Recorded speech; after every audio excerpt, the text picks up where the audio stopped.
평화를 빕니다. 안녕하세요. 안젤라입니다. 미사가 끝날 때 사제는 미사가 끝났으니 가서 복음을 전합시다 라고 말하는데요. 예전엔 그것이 대수롭지 않게 들렸고 미사를 마치고 다른 무엇을 할 수 있다는 게 좋았습니다. 하지만 언제부턴가 복음을 전하라 라는 말에 책임의식이 들기 시작하고 그렇게 하고 싶다는 생각이 들더군요. 주님에 대한 믿음과 신앙을 전한다는 것은 쉬운 일이 아닙니다. 그러나 복음을 읽기 시작하면서부턴 신앙이 우리에게 얼마나 도움이 되는지, 내 삶에 하느님을 드려야 하는 이유를 주위에 조금씩 말할 수 있게 되는 것 같아요. 단순한 믿음을 가지고는 내 입에서 하느님을 말할 수 없지만 말씀의 힘으로 내 믿음을 키워갈 땐 누구에게나 하느님을 말할 수 있다는 것을 느낍니다. 이로써 주님께서 주시는 말씀이 우리를 구원하기에 얼마나 생명과 같은 말씀인지를 깨닫습니다. 나와 내 이웃을 위해 오늘도 복음 말씀 전합니다.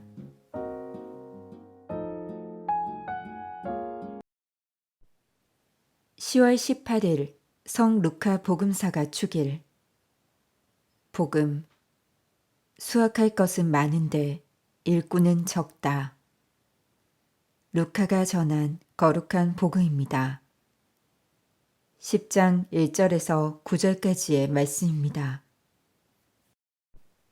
그때 주님께서는 다른 제자 72명을 지명하시어 몸소 가시려는 모든 고을과 고장으로 당신의 앞서 둘씩 보내시며 그들에게 말씀하셨다.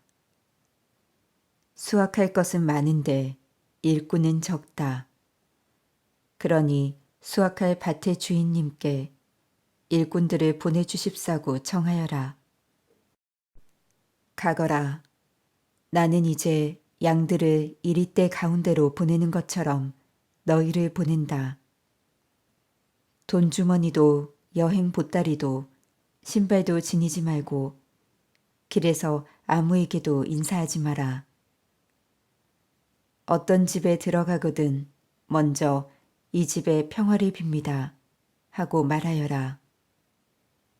그 집에 평화를 받을 사람이 있으면 너희의 평화가 그 사람 위에 머무르고 그렇지 않으면 너희에게 되돌아올 것이다. 같은 집에 머무르면서 주는 것을 먹고 마셔라. 일꾼이 품삯을 받는 것은 당연하다. 이 집 저 집으로 옮겨 다니지 마라. 어떤 고을에 들어가든지 너희를 받아들이면 차려주는 음식을 먹어라. 그곳 병자들을 고쳐주며 하느님의 나라가 여러분에게 가까이 왔습니다 하고 말하여라. 주님의 말씀입니다. 오늘의 묵상. 오늘 교회는 성 루카 복음사가 축일을 지냅니다. 예수님의 생애에 관한 아름다우면서도 신학적인 복음서를 저술한 루카 복음사가는 유다인이 아니라 이방인 출신 의사였다고 알려져 있습니다. 루카 복음사가는 예수님의 모습 가운데서 가난한 이들과 병자들, 사회에서 죄인 취급을 받던 사람들의 친구가 되시는 모습을 섬세하게 묘사하고 있고 무엇보다 예수님께서 그 바쁜 공생활 가운데서도 홀로 기도하시는 모습을 공들여서 기록하고 있습니다. 루카 복음사가의 가장 큰 관심 가운데 하나는 이방인 선교였습니다. 자신도 이방인이었던 그는 복음서와 사도행전을 저술함으로써 예수님에 관한 복음이 예루살렘에서부터 시작해 당시 세상의 중심이자 끝이라고 여긴 로마에까지 전달되는 과정을 그리고 있습니다. 루카 복음서도 공관 복음서로서 마르코 복음서의 구조를 따르고 있지만 선교에 대한 관심 때문에 조금 다른 방향을 취합니다. 다른 공관 복음 사가들은 예수님께서 이방인들이 아니라 유다인들에게 우선적으로 하느님의 구원을 선포하셨다고 전하지만 루카 복음사가는 예수님께서 예루살렘으로 향하실 때 사마리아 지방을 지나시면서 여러 가르침, 특히 그 복음서의 가장 아름다운 비유들을 들려주신 것으로 전합니다. 그래서 오늘 복음에서도 예수님께서 72명의 제자를 파견하시는 내용을 듣습니다. 선교에 대한 주님의 명령은 긴박하기만 합니다. 미사가 끝날 때마다 예수님께서는 당신의 제자들인 우리를 세상에 파견하십니다.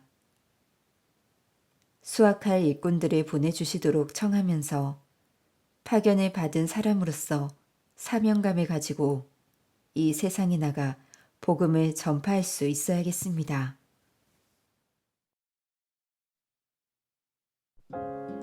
이 집에 평화를 빕니다. 이 집에 평화를 빕니다. 이 집에 평화를 빕니다. 주님, 주님에 대한 믿음을 굳건하게 하시어 가는 곳마다 주님의 평화를 이웃에게 전하게 하소서. 아멘. 평화를 빕니다.